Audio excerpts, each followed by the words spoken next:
Today, I'm joined by Dr. Harry Wilkins, President and CEO of Gift of Hope Organ and Tissue Donor Network. Prior to joining Gift of Hope in October 2020, Harry had been a trauma surgeon for 36 years. He previously was medical director for the Midwest Transplant Network and served as board chair for Swoop Medical Services, both located in Kansas City, Missouri. Dr. Wilkins, also you may know, had served as medical advisor for AOPO and chaired AOPO's Diversity, Equity, and Inclusion Task Force, which paved the way for the DEI committee and laid a roadmap for that committee and their work moving forward. Harry got his MD from Northwestern University's Feinberg School of Medicine. He has a master's degree in healthcare management from Harvard University's T.H. Chan School of Public Health. So please join me in welcoming Dr. Harry Wilkins. Harry, it's good to see you again. It's good to catch up with you. Good to see you, Steve. It's kind of interesting hearing that little thumbnail clip of my background. It's just interesting hearing that back. It's like, wow, that was quite a bit. Yeah. Well, and I just want to say on behalf of AOPO, I want to thank you. You were one of the first people I met when I joined AOPO. You were medical advisor when I first came on. And so it's been great seeing you advance and becoming CEO at Gift of Hope. So yeah, thank you. It's been quite a ride. Quite a ride. So I wanted to start and ask you, what from your background experience most prepared you to lead an OPO? This may sound surprising because I've given this quite a bit of thought. I think it's the fact that I'm a middle child, Steve. Of all the different things, I think it's because I'm a middle child. But I'll back up and give a little bit more teeth to that. I think that as all of us have sort of come to understand, this is really sort of a mission / passion driven thing. And people in this field tend to do what they see needs to be done. And for the longest time, most of my professional life, I've spent trying to hone the craft of being a trauma surgeon. And I kind of smiled when you said Harry was a trauma surgeon for 36 years. I think once a trauma surgeon, always a trauma surgeon. So I still fancy myself as a trauma surgeon and a surgical intensivist. And that is really how I came into the whole organ donation field. It's from the donor side of things, not from the transplant side.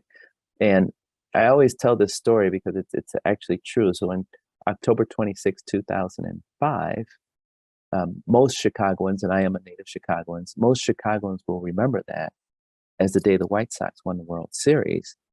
For me, I remember it for a completely other reason. And I think it's really the day that organ donation and my involvement in that started its trajectory. That was the day that I was invited to one of the collaborative learning sessions, the Organ Donation Breakthrough Collaborative Learning Sessions. And there were about 1,200 people in the audience. It was in Chicago. I was living in Kansas City at the time. And we were in this auditorium, and this mother presented to a group of doctors, nurses, administrators, regulators. And she bravely told this story about her daughter lost her life waiting for lungs. Her name was Monica Kirstig. Her daughter was Alexa Kirstig. And for whatever reason, that has always stuck with me. Actually, a picture of her daughter is in my office. And from that point on, I think my focus shifted, and I became more involved with initiatives like donor management guidelines, catastrophic brain injury guidelines. I got more involved with the OPO, Midwest Transplant Network, ultimately became their medical advisor after being on the Critical Care Advisory Committee, and then ultimately the AOPO medical advisor, all the while leading a level 1 trauma center and putting into place donation-specific guidelines as it relates to trauma management. So I come to it very much from the clinical side. It really was, though, the passion of the mission that drove me on that direction and really sort of set a different course for my career, ultimately ending in getting this position. So that's in a thumbnail how it came up. And that's a great story, but I will go back as a middle child. I would probably agree with you. Two siblings probably prepares you the most. I have no sisters, Steve. I have five brothers, Uh, and the two older brothers and three younger brothers. And I was the smallest and least athletic of all of them. And so I could never beat them. If you have boys and brothers, you know that when you have a fight and whoever wins the fight was right. mhm. So I had to fight differently because I could never physically win the fight amongst my brothers. And I think that has led to early on understanding conflict management, having to understand the different sides to chart a path that doesn't require brute force, and you had to sort of get yourself out of it from a thinking standpoint. So I say that tongue in cheek. However, I do believe that as I've learned the craft of medicine and practicing medicine, I believe that some of the barriers that we see really involve the soft skills. And I think that that's the one thing that I have developed over time is the importance of being able to make an informed decision, that process, and then bring others along with that decision as opposed to forcing them into it. And so I say it tongue in cheek, but I really do believe that being a middle child has helped me out a lot in those situations. Yeah. And I concur for having been raised a middle child. I had older and younger sister. So Oh, wow. yeah, slightly different experience from you, but Slightly, but probably put you in a better position. you talked a little bit about it, but how would you describe your style of leadership? You talked about sort of it, but how would you formally describe it? Is there something that really you think about in setting your goals and leading this new team that you've inherited? Yeah. So I think I did allude to it a little bit. I think for a CEO or for any leader, the ability to make a decision is extremely important. And interestingly enough, in my surgical career, that was the thing that I had to work on the most. If you can imagine, as you are dealing with a critically injured patient, sometimes you have to do some things that are pretty grotesque that to the lay public. I think about the decisions where I've had to decide between amputating an extremity to save a life. You don't have a lot of time to make that decision, and it's a tough decision to make, but it's yours to make. And so I think my leadership style is actually very, very collaborative, and it's also very transparent. And I believe sometimes to a fault, I oftentimes, with my leadership team, will think out loud about all of the different options that I'm thinking about, some of which can sound quite horrific and probably need to stay inside. But because I want my team to understand what I'm thinking, I'm quite transparent with them. And then I do want their input and their decision because um, it's often been said about surgeons that we're seldom wrong, but never unsure.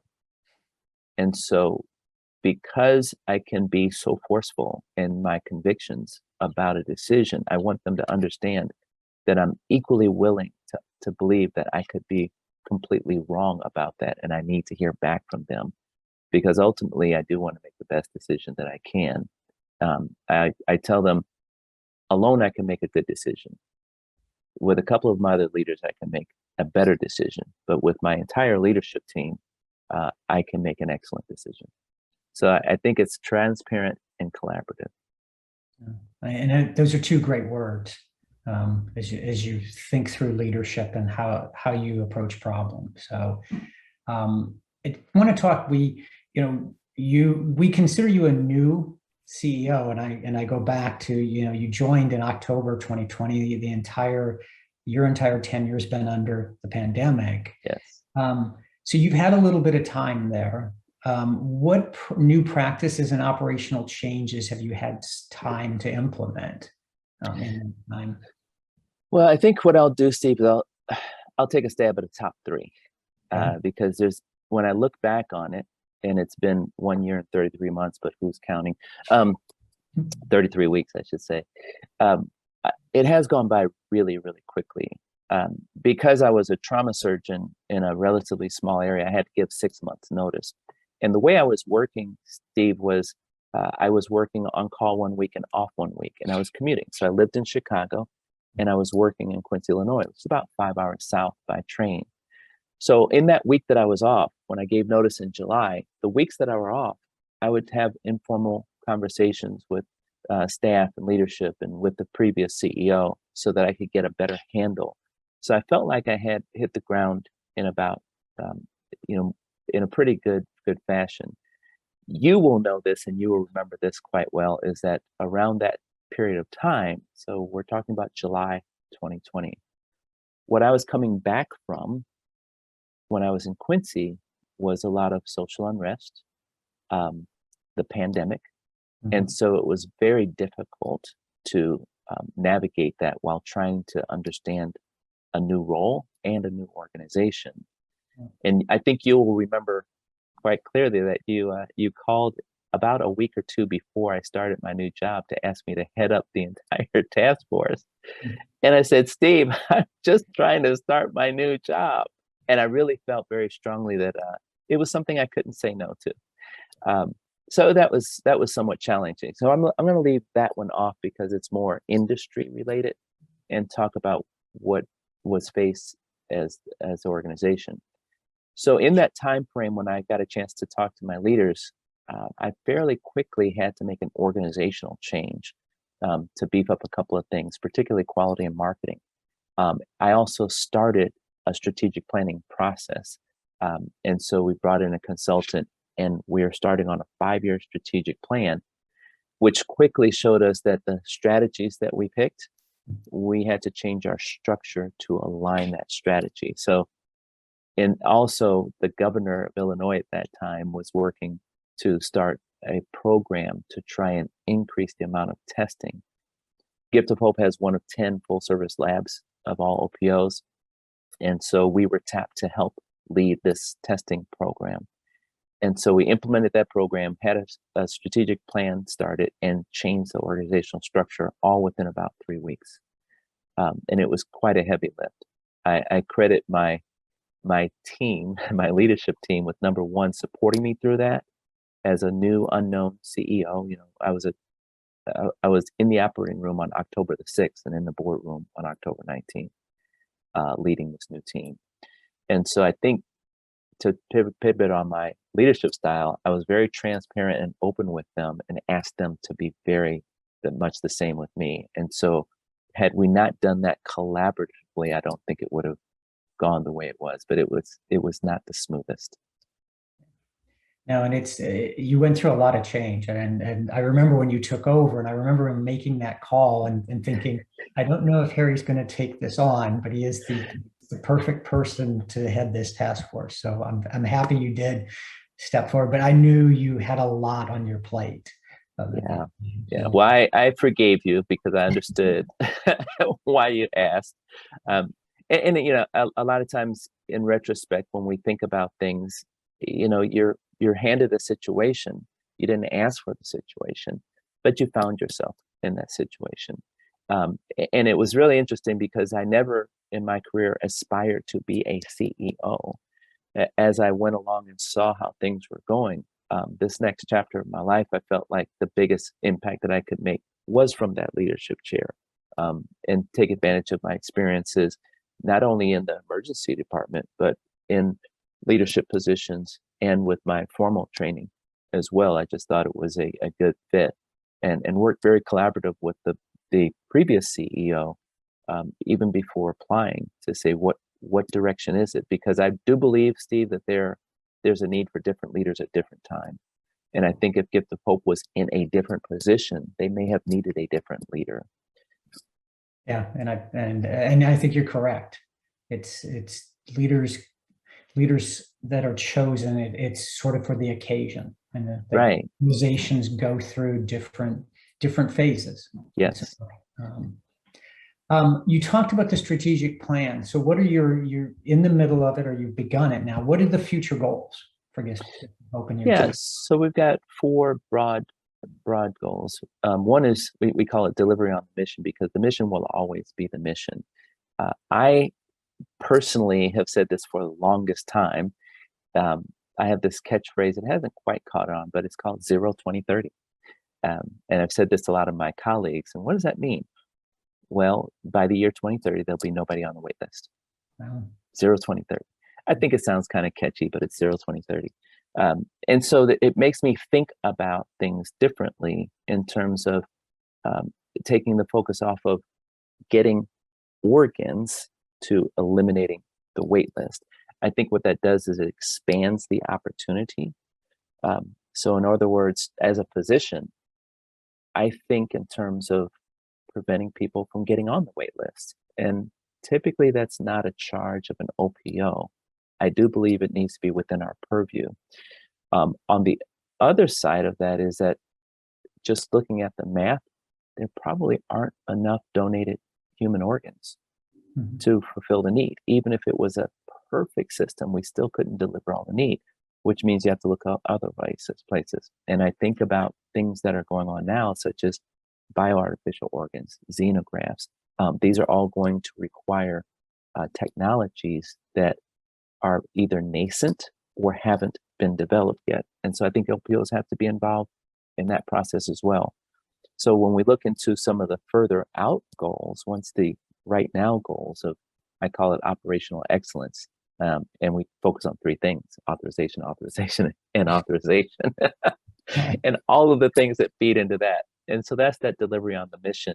And the second goal is customers and stakeholders, is who are all the people that are our stakeholders of organ donation? And my premise is that everyone is. And so they just need to be put into the right buckets, and we have to have strategies as to how to service them. The third one is then the workforce, and that's DE&I, talking about how our workforce is changing. And then that final piece is foundation and philanthropic sustainability, so that we're delivering on our fairly narrow mission. And I think to the point of expanding it, we have to see what types of other things that we can support as our organizations grow. And so that's what our strategic plan looks like when we're in the first year of it. And then as we move on and have more bandwidth and get more wins, we will continue along those. But we do need to find ways to innovate. And while we are doing boots on the ground right now, getting as many organs as we can. Yeah, and I like your thinking about even moving upstream, even before the list, before Right. I mean, NASM talks about expanding the look to include the list, and how do you get on the list? So I think Right. you've got to take a broader look systemically, because to your point, it's going to be hard to keep up with the demand. Yeah, and you can see this in the literature. What's somewhat interesting to me is as we start talking about, all the buzz is about, well, there's pig organs. This man had a pig organ. And then there's pushback in the literature says, no, we really shouldn't be thinking along those lines. We really need to think about preventing heart disease. And as OPOs, we don't typically think about that. I think there's one other OPO CEO that's a surgeon, a physician. And I think physicians do think a little bit differently. From a trauma standpoint, I know that for me, the biggest impact that I could possibly have as a trauma surgeon is to prevent the trauma in the first place. Because once you've gotten someone who's been in a horrible motorcycle crash, now you can put their bodies back together. However, as a trauma surgeon, I know that there are definite things we can do to prevent that crash. I kind of take that same view. If we start looking at putting people on the transplant list earlier, what happens is you start managing that person differently to the point where maybe they don't need a transplant. And so I do believe that that is one area that we don't think about as much because of our charge. We're charged with getting as many organs as possible. I think we need to expand that charge and our role. Yeah, no, and I think that's a great way to view it. So to finish us off, a fun question. So aside from necessities, what is one thing you could not go a day without? I would have answered that question differently about a month and a half ago, because my oldest son, I have 3 kids, Steve, and now they're in that age where they are now telling us what to do. I think that probably starts about middle school, but they're in their mid to late 20s now. And he sort of admonished me and told me to watch the Game Changers. He goes, Dad, you and Mom, you look pretty well preserved. That's a euphemism for old by my kids. He goes, but you really need to start thinking more about your health, And I loved it when they start giving you preachy. So he made me watch The Game Changers. It's about a plant-based diet. So I started doing that at the end of April to try and get better. Prior to that, I always said I could not go a day without sweets. After this, on a more serious note, I think that I would have to change that to my entire leadership team. I don't think that there has been a day, Steve. There has not been a day since I've started this job that I have not had to rely on one or more, if not all, of my leadership team to get me through things that were going on. And, I think no one can really prepare you for being a CEO. I think you can have an idea, but until you're in that shoe, you really can't know what it's like. And I will tell you, my leadership team has gotten me through a lot of things, and they continue to get me through a lot of things. So I'm going to go with my entire leadership team. Not a day. It's kudos to your team, man. You Yeah. surrounded yourself, as I say, with a great team. So that's great words to close on. Any final thoughts you want to share with us and with the folks watching before we close? Take care of yourself. I think that is the main thing. I think that sometimes, there's this saying, always check on the strong. So, and you probably have people in your life that when things are bad, you lean on that person, but then you wonder, who does that person lean on? And I think with all the turmoil that's going on in the world, I've kind of put myself on an information diet a little bit. As CEO, I need to be aware of things. However, if I'm a 24/7 and honestly, I just become depressed. And so I try to focus on what are the positive things, and also kind of check in with people who are your strength. For instance, I said that I can't go a day without my leadership team. They're strong, they're resilient, they support me. I sometimes forget to check on them to see how they're doing because they're so good at their job. And so I would leave it to you to try and figure out who in your life you need to check in on. One of the things that I can daily worry about is my team and how my team is doing. Struggling with lockdowns, shutdowns, authorization rates, pressures, things like that. But I often don't think about the ones that are supporting me. And so that's what I would leave is to check in on each other, check in on the strong, and take care of yourself. A good way to lead us, and a good way for folks to think about. Because you're right, we're all surrounded by teams that help us, and you don't. Yeah. Sometimes you lose track of them. Yeah, check on the strong. Check on the strong. And I appreciate those words of wisdom. So, Harry, and to that end, Steve, thank you for all that you do, because you came in a very tumultuous time, and it continues to be tumultuous. And from time to time, we've had these conversations, so that applies to you too, Mr. Miller. Okay. Thank you, sir. I appreciate it. And I appreciate all the times you've reached out to me. So I appreciate your leadership and your wise counsel. So awesome. Well, thank you. Well, and thank you for spending some time with us. And I look forward to seeing you in the near future. We will. Okay. Bye now. Bye.